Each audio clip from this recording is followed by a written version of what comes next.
ni más ni menos. Así que yo lo que voy a pedir es que aquí abajo, a los que estén utilizando YouTube, se suscriban y al mismo tiempo anoten notificaciones para poder continuar en contacto, ¿sí? Bueno, voy a empezar entonces con mi presentación, introduciéndome. Aparte de lo que dijo Linda, voy a hacer un poquito de énfasis en mi educación, sobre todo para mostrar el contraste, ¿sí? El contraste que hay entre las educaciones que tuve. En primer lugar, tengo una licenciatura en Administración otorgada por la Universidad Nacional de Córdoba. La Universidad Nacional de Córdoba es una universidad masiva, tiene arriba de 115.000 estudiantes. Además de ser masiva, es multitudinaria en lo que serían los cursos, sobre todo en ciencias económicas. E incluso en esta foto que tenemos acá, que soy yo hace 11 años, se puede ver la diferencia. Estaba en el aula magna, ¿sí? En un curso posiblemente de muchas personas y esperando para que empiece mi clase. Aparte de esto, esta señorita que se ve adelante en la foto, yo no lo sabía en ese momento, pero hace poco se ha convertido en mi esposa, así que increíble. Con ella he caminado un montón de tiempo, he viajado mucho, y una de las cosas que hice es una de las primeras maestrías que mencionaba bien Linda, que es la de la Universidad de Pavía. Esta maestría también fue en una universidad pública, como dije, en la Nacional de Córdoba, pero esta tuvo un toque diferente y se puede apreciar en la foto por las diferentes personas que están ahí con diferentes colores de piel, religiones, idiomas, cómo he empezado yo a atravesar diferente la interculturalidad en todo esto, mientras aprendía sobre estrategia digital. Así que la experiencia de intercambio, desde ya diría, desde el punto de vista de estudiante, se la recomiendo a todos. Y tal es así que conozco universidades que, como la que fui de la IEM de Strasbourg, se llama, es una École de Management, una escuela de negocios diferente. Los cursos son de menos personas, eran de hasta 20 personas a veces. Las clases son más personalizadas, eh, y la llegada es otra. Entonces tengo el contraste de decir, tengo una universidad nacional donde, si bien los profesores eran muy prestigiosos, había una cierta distancia a veces al tratarse de una universidad masiva. Por otro lado, en estos otro tipo de universidades, en Estrasburgo, Francia, yo también tuve una educación un poquito más personalizada, ¿sí? Al mismo tiempo trabajé en empresas grandes como IBM, pero también en otras de tipo startup, como la que estoy ahora. Evaluados es la empresa en la que estoy.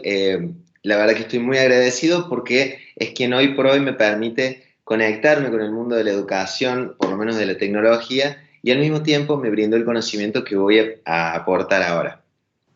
Por último, y algo personal, con Lucía también tenemos un proyecto que se llama el Club del Viajero. O sea, después de tantos viajes y tantas culturas, tenemos esa intención de poder unir hoteles y viajeros. Esto no es nada que ver con el tema, pero es parte de mi presentación de hoy. Así que si les parece, empezamos.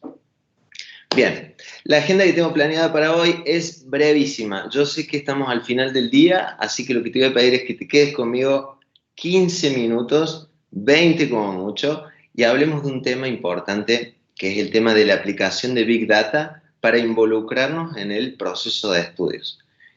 Quizás me digan, bueno, pero Nicolás, sos medio como que un estudiante.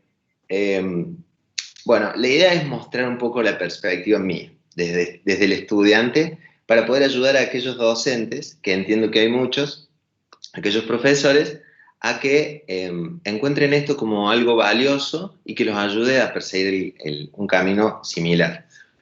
En primer lugar, vamos a hablar de qué es Big Data para ponernos todos sobre el mismo terreno. Después voy a dar mi perspectiva sobre la evaluación formativa. Y por último, vamos a hacer algunos análisis de los datos que se pueden recolectar a partir de eso. Bien, arrancando por el primer punto, en lo que refiere a Big Data en la educación, existen muchas definiciones y todos hemos oído seguramente hablar de Big Data, aplicado en esto, aplicado en lo otro. Para mí estaría bueno que lo veamos como una forma de ordenar de ordenar datos, ¿sí? Entonces, las universidades, posiblemente la universidad que te toca formar parte, tiene un montón de datos. Datos que vienen desde los estudiantes, que son datos demográficos, académicos, psicosociales, muchas cosas que se incluyen a también datos que tienen que ver con la institución en sí. Hay mucha información que manejar y tiene que haber métodos efectivos de manejarla, ¿sí? Para eso es donde interviene el Big Data Analytics. Es la analítica de la Big Data. Que Big Data, si lo traducimos, es Big de grande y Data de bases de datos. Entonces, estamos hablando de extraer información valiosa de una gran cantidad de datos para la toma de decisiones. Esa sería la base. Ahora, yo me adelanto un poco a decir en mi presentación los beneficios que voy a estar hablando. En primer lugar, vamos a hablar de que gracias a que podamos tener una llegada personalizada a cada uno de los estudiantes en masa, vamos a también saber entender cuáles son los estilos de aprendizaje. Es decir, cómo consumen los estudiantes información, cómo estudian, dónde atraviesan diferentes etapas de frustraciones y así poder prevenir a través de estos modelos en un futuro para, obviamente, evitar que en última instancia se frustran. A través del soporte, el segundo punto, digamos, de lo que estoy hablando ahora, en lo que refiere a beneficios, implica abordar más específicamente a aquellos estudiantes que más lo necesitan, porque su trayectoria académica, de acuerdo a sus resultados, no está dando el resultado deseado para poder continuar.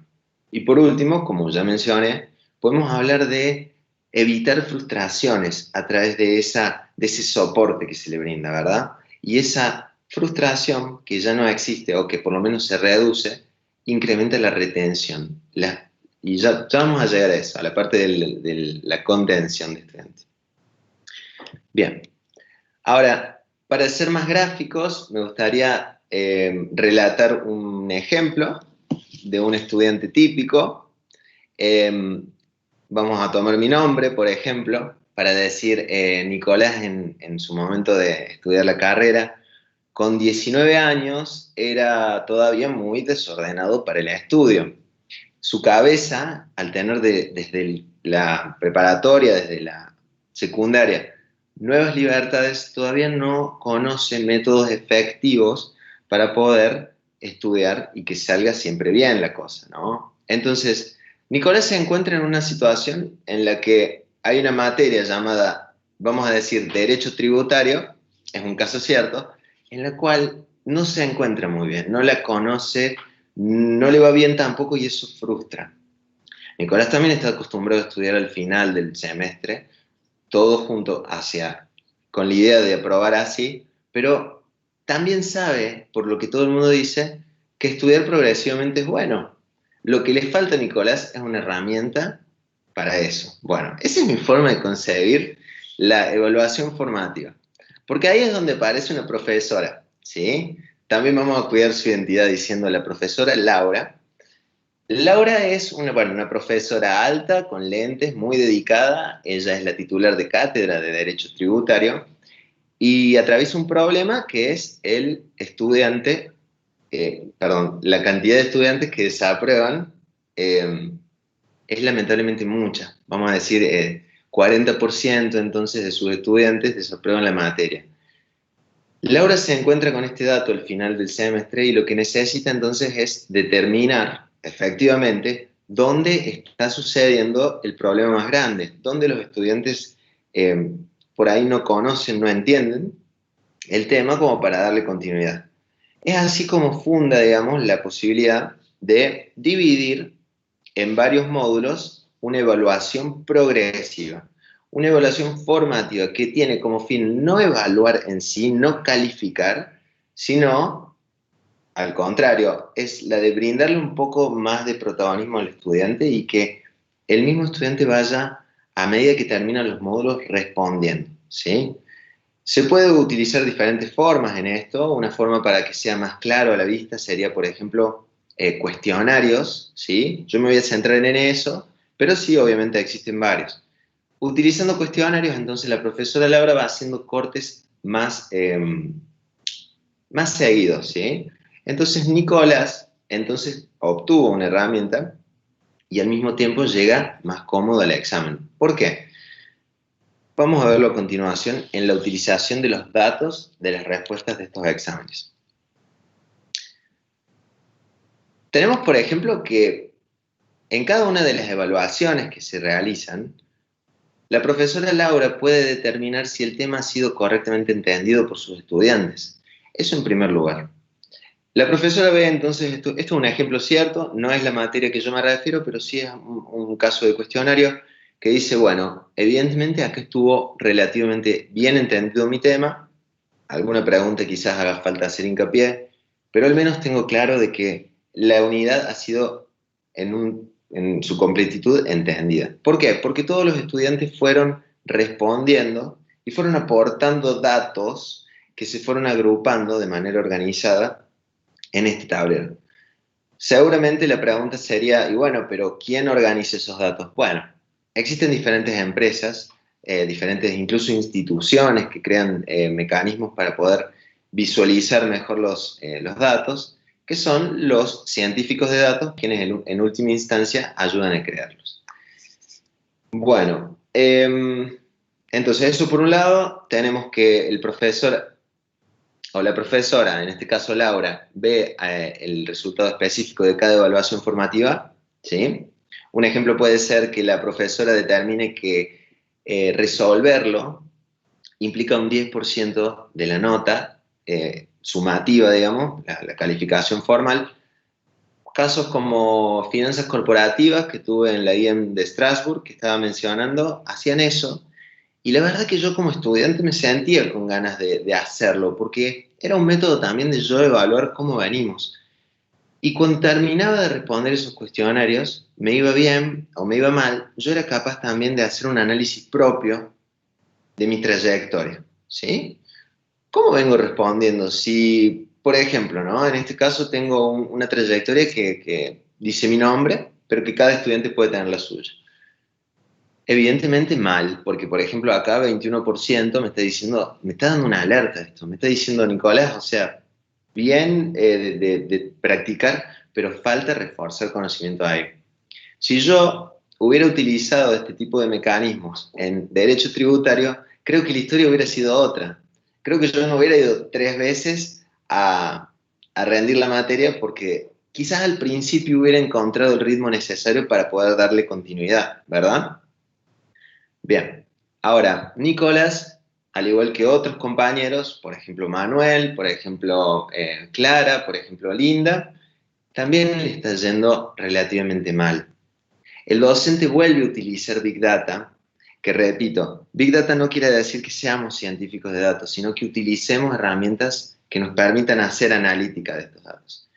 Bueno, en este caso, Laura, la profesora, detecta que 17 alumnos han desaprobado, vienen con un promedio bajo. Es acá donde entra la contención para el estudiante. ¿Por qué? Porque realmente este grupo segmentado de estudiantes puede ser tratado de manera, vamos a decir así, preferencial, para que el profesor le haga llegar mensajes de aliento entre clases de consulta, material extra para refuerzo, y así levantar ese objetivo que teníamos del 40% de desaprobados a que se convierta en menos y que podamos seguir incluyendo, digamos, de manera masiva y personalizada. Bueno, espero que el ejemplo haya sido claro. Lo que busqué es ser sumamente simple con la explicación para que podamos a partir de ahí construir nuevo conocimiento. Para todo esto que dije, como venía diciendo, voy a hablar de Big Data, voy a hablar de la evaluación formativa y voy a hablar de la analítica. Obviamente hay un montón de cosas más para seguir hablando. Esto es solamente una introducción de cómo se puede hacer. Obviamente podemos incluir también datos, como decía, demográficos. Podemos hacer cuestiones económicas, de ausentismo. Todos estos datos se embeben y contribuyen a que el docente y las instituciones entiendan dónde están parados los estudiantes. Bueno, así que procedo a contar las conclusiones de esta breve presentación en los impactos que generó Big Data, ¿sí? Por un lado, el tema de la personalización. Tenemos a muchos estudiantes alcanzados por una herramienta que se acomoda a las necesidades de cada estudiante. Y cuando hablo de herramienta me refiero a una herramienta de autodiagnóstico, ¿sí? Cualquiera sea la herramienta elegida. La cosa aquí es que tenemos un montón de estudiantes que tienen un método para poder reducir la ansiedad, sobre todo en este tiempo. Por otro lado, al responder y responder estos cuestionarios, que di como ejemplo, se puede hacer una mejora en la medición, ¿sí? No solamente vamos a contar con información de la parte de corte académico, es decir, la nota o calificación sumativa, sino también del proceso que llevó el estudiante. Podemos hacer quizás algunas estimaciones de qué tipo de correlación existen entre diferentes variables para llegar a una calificación, pero por sobre todas las cosas podemos también democratizar esa forma de preguntarle a los estudiantes si se entendió o no. Podemos dejarlo de que el estudiante, de que Nicolás responde el cuestionario y a través de la información que genera en conjunto con los otros, nosotros como docentes, no soy todavía docente, pero yo lo pongo así, hagamos que haya mayor participación, mayor compromiso, un engagement que se dice. Bueno, al tener mayor participación con un estudiante involucrado, podemos decir entonces que obviamente al participar más uno del proceso de estudio, evidentemente las calificaciones también suben, ¿no? Y esto está muy bueno porque es una relación ganar-ganar con el docente, porque el docente no tiene que reducir su exigencia, sino que tiene que saber bien en qué momentos hacer los cortes, ¿sí? El estudiante al mismo tiempo es protagonista y sabe cuando en un examen le puede ir mal, porque en estos cortes parciales siente que el conocimiento que hoy por hoy ha adquirido no le alcanza. En fin, cuando el resultado mejora, me ha pasado por experiencia, quizás a vos que me escuchas también, es evidente que no vamos a querer abandonar nuestros estudios porque nos va bien. Cuando hablaba de derecho tributario, me parece un ejemplo crítico porque realmente fue una de las materias que me hizo dudar si realmente estudiar era para mí. Afortunadamente superé la situación y ahora, hoy por hoy, ya como verán, la situación ya es otra. Así que bueno, gracias a los mejores resultados es que un estudiante protagonista aumenta su participación y finalmente se queda en la universidad. Bueno, eso ha sido mi presentación. Muchísimas gracias por tu tiempo. Aquí están los datos de contacto que le voy a pedir a Lucía si es tan amable de pegarlos en YouTube, porque a mí me encantaría que cuenten conmigo incondicionalmente para cualquier consulta. Me gustaría saber de tus problemas, de tus intereses y así poder abordarlos de manera efectiva porque de acá aprendemos todos. Así que muchas gracias.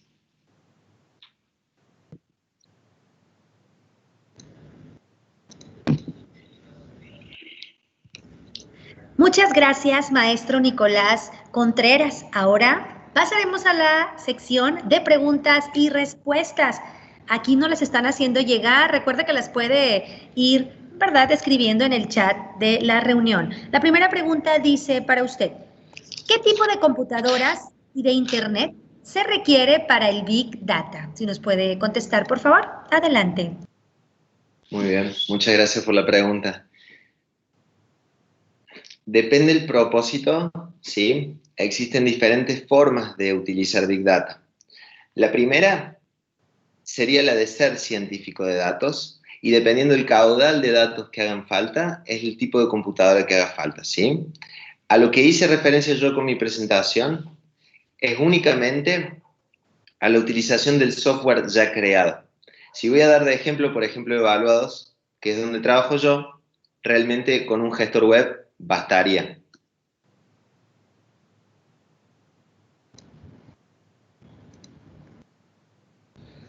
Muy bien, gracias. Continuamos con la siguiente pregunta. Dice, ¿hay aplicaciones de bajo costo con que hacer estas analíticas? Buenísimo. Hay aplicaciones de bajo costo, hay aplicaciones gratuitas, ¿sí? Definitivamente este tipo de herramientas están a disposición. Se pueden utilizar, algunas versiones gratuitas son muy completas. De vuelta, repito, en donde por ejemplo yo trabajo también hay una versión gratuita que nos permite hacerlo y a partir de ahí construir una base de datos ya significativa.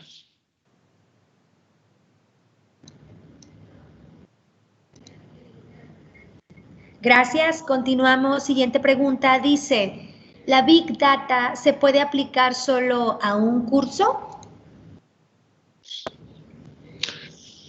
Bien, esa pregunta es muy buena. La Big Data en realidad en este caso se aplica tanto a cursos, ¿sí? Refiriéndose, imagino, a asignaturas. Se puede aplicar a estudiantes, se puede incluso aplicar a docentes a momento de comparar, ¿sí? La Big Data en ese sentido no tiene ningún tipo de problema.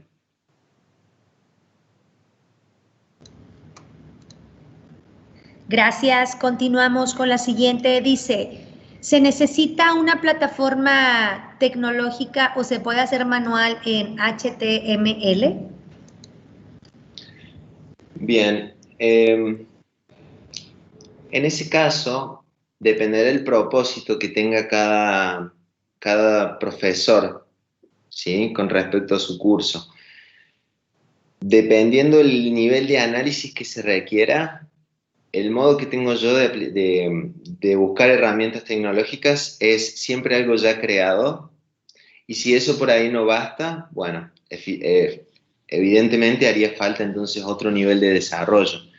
Hay una herramienta, si me pongo técnico, que sería Python o R. De hecho, hay muchas que sirven para el análisis de datos.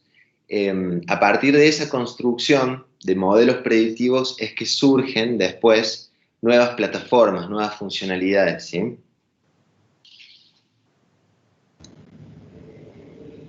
Muy bien, gracias. Continuamos. Dice otra pregunta. ¿Qué herramienta recomienda para organizar esos datos, para reflexionar como educadores y saber cuándo hay que modificar nuestros métodos de enseñanza? Bueno, qué pregunta tan completa. Evidentemente, la herramienta que yo hoy por hoy recomiendo es Evaluados, en la empresa que trabajo. Como dije, es gratuita, puede servir para dar los primeros pasos en la analítica y es sumamente intuitiva.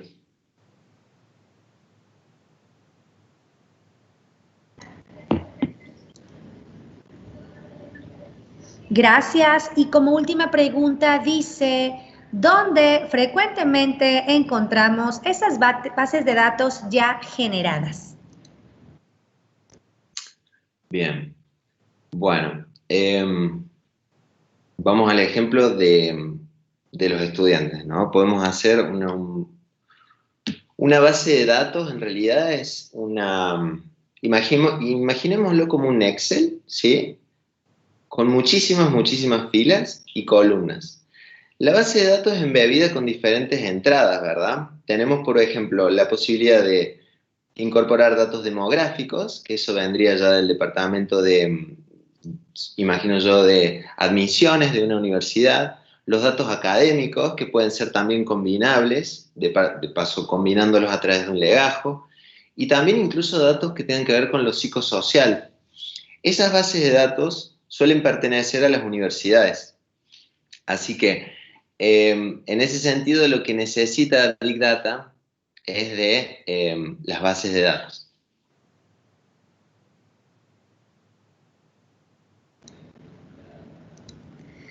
Muchas gracias a nuestro invitado, el maestro Nicolás Contreras, por su valiosa participación y por compartir sus conocimientos con todos nosotros. Si gusta despedirse de la audiencia con un mensaje breve. Adelante. Bueno, muchísimas gracias, de verdad, por escucharme, por estar aquí. Para mí es muy valioso y la verdad que espero de corazón que podamos seguir construyendo a partir de esto que dije. Un abrazo.